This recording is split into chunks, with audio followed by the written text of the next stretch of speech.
Graça e paz, este é o mini podcast da Igreja Presbiteriana de Altinópolis.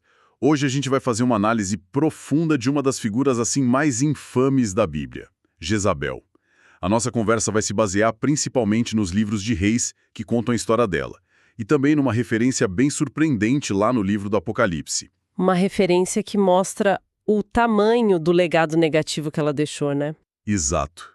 Nossa missão aqui é entender quem foi essa mulher, a natureza da influência maligna dela, como a história terminou de forma tão violenta e por que, séculos depois, o nome dela ainda é um símbolo de corrupção. É uma história que, como a fonte diz, é digna de um filme de terror, e não é exagero. Definitivamente não é.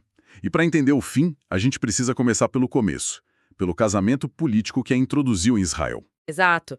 Ela não surge do nada. O primeiro livro de Reis nos diz que ela é filha de Etbaal, o rei dos Sidônios. Uma princesa estrangeira que se casa com Acabe.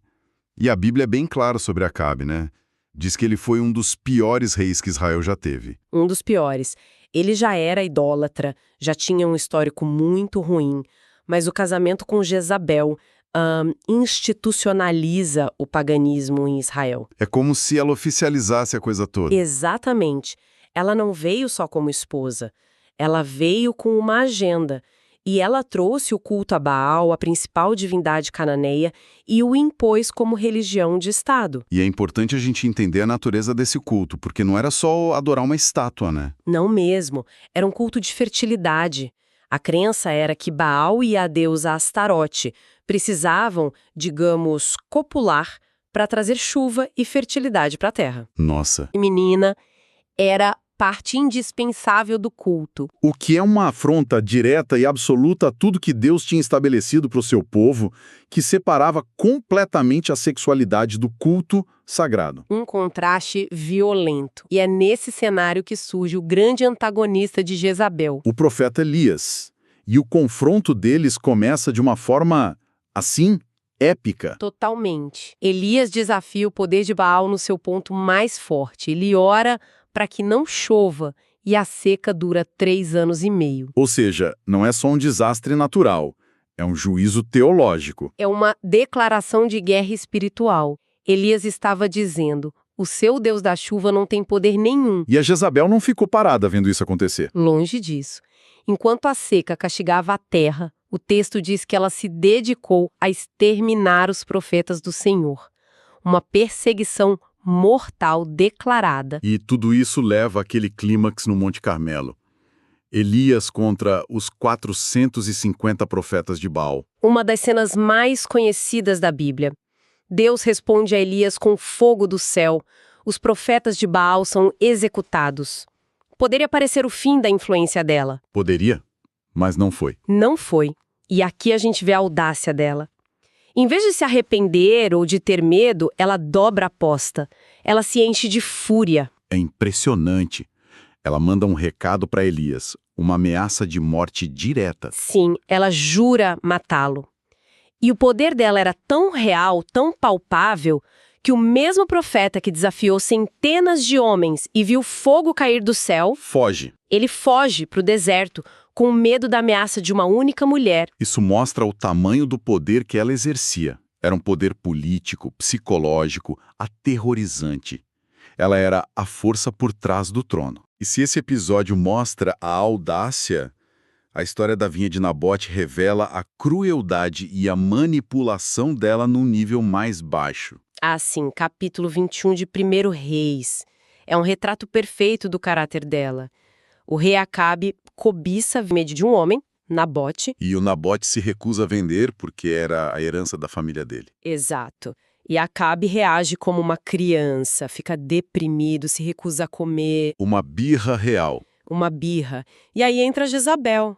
Ela vê aquilo e basicamente diz: que rei de Israel é você? Deixa comigo que eu te dou essa vinha. E a forma como ela faz isso é o que choca. Ela não manda simplesmente um soldado matar o Nabote. Não. Ela usa o sistema de justiça de Israel contra ele. É uma perversão completa. Ela escreve cartas em nome do rei, usa o selo real. E ordena um julgamento fraudulento. Exatamente. Contrata 2 testemunhas falsas para acusar Nabote de blasfêmia contra Deus e contra o rei. Um crime com pena de morte por apedrejamento. A fonte até faz um paralelo com as acusações falsas contra Estevão e o próprio Jesus. É um paralelo assustador. O plano funciona. Nabote é apedrejado até a morte. E Acabe simplesmente se levanta e vai tomar posse da terra. Mas a justiça divina não dorme. Assim que Acabe chega na vinha, Elias aparece. E dessa vez ele não vem com um desafio, ele vem com uma sentença. E que sentença! Uma das profecias mais gráficas da Bíblia.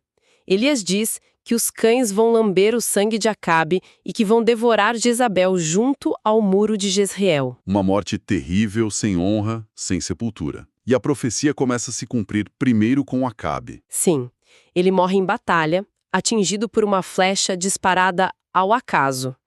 E quando lavam o seu carro de guerra, os cães lambem o sangue dele, exatamente como Elias profetizou. Mas Jezabel sobrevive por mais um tempo e continua a exercer sua influência sobre os filhos que se tornam reis. Sim, a sentença dela ainda estava pendente, e a tarefa de executá-la recai sobre um homem chamado Jeú, um capitão do exército. E Jeú é ungido por Eliseu, o sucessor de Elias, para essa missão específica, né? Exato. A missão dele é exterminar a casa de Acabe. No contexto do Antigo Testamento, ele é um instrumento do juízo de Deus. E ele age rápido. Muito rápido e com uma brutalidade impressionante. Ele cavalga para Jezreel, onde Jezabel estava. E quando ela fica sabendo que ele está chegando, a reação dela é muito curiosa. Ela pinta os olhos, enfeita a cabeça e vai para a janela. É um último ato talvez de sedução, mas com certeza de desafio. Ela se apresenta como rainha em toda a sua glória e ainda provoca Jeú quando ele chega. Mas a intimidação não funciona dessa vez. De jeito nenhum. O poder dela finalmente se esgotou. Jeú não fala com ela. Ele olha para os eunucos ao lado dela e grita: "Quem é comigo?" E os próprios servos dela a atiram da janela. Uma cena brutal. O sangue dela espirra na parede, os cavalos a atropelam. E a profecia de Elias se cumpre nos mínimos detalhes. Em todos. Mais tarde, quando Jeú manda sepultá-la por ser filha de rei, eles só encontram a caveira, os pés e as palmas das mãos. Os cães já haviam devorado o resto. Exatamente como Deus havia dito pela boca do profeta. Parece um fim definitivo, mas o nome dela ressurge séculos depois no Apocalipse. Jesus, falando à igreja de Tiatira, menciona uma mulher a quem ele chama de Jezabel. E esse é um ponto muito forte. Obviamente não é a mesma pessoa, mas o nome é usado como um símbolo, um arquétipo. Para descrever uma mulher dentro da igreja que agia de forma parecida. Isso. Ela se dizia profetisa, mas seduzia os servos de Deus a praticarem imoralidade e idolatria. A mesma combinação da Jezabel original. E a fonte diz que ela ensinava sobre as coisas profundas de Satanás, ou seja, o ocultismo. Exatamente.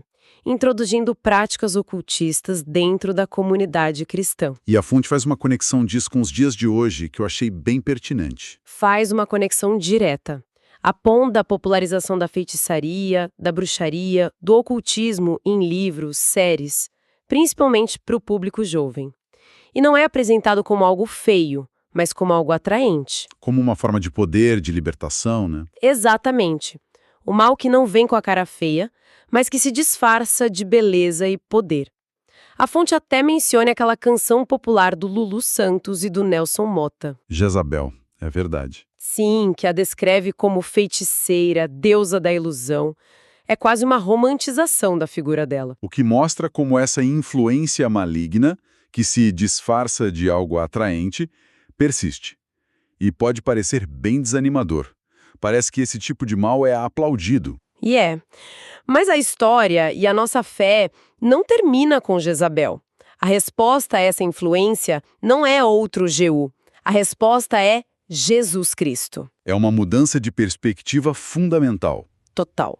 Jesus não só confrontou Satanás, como venceu na cruz. O Evangelho oferece vida, perdão e liberdade de verdade. É uma oferta infinitamente melhor do que qualquer promessa de poder que o mal possa fazer. Onde Jezabel trazia morte e engano, Jesus traz vida e verdade. Isso. Ele esmagou a cabeça da serpente. A vitória final sobre todo esse engano já foi conquistada por ele. Então, a reflexão final que fica é um chamado à vigilância, ao discernimento, olhar para o que a gente consome, para as influências que entram em nossas casas e nossas vidas. E claro, conversar com nossos filhos sobre essas ideias que chegam de forma tão sedutora.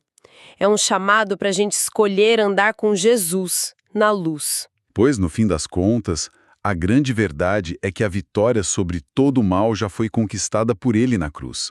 E nós aguardamos o dia em que o juízo final dele vai estabelecer a justiça para sempre. E essa é a nossa esperança. Uma esperança poderosa. Fico pensando que o grande desafio, talvez, seja discernir o mal que nos atrai, que a cultura aplaude, e não aquele que é obviamente repulsivo. É algo para a gente refletir. Obrigado pela sua audiência, nos vemos no próximo programa.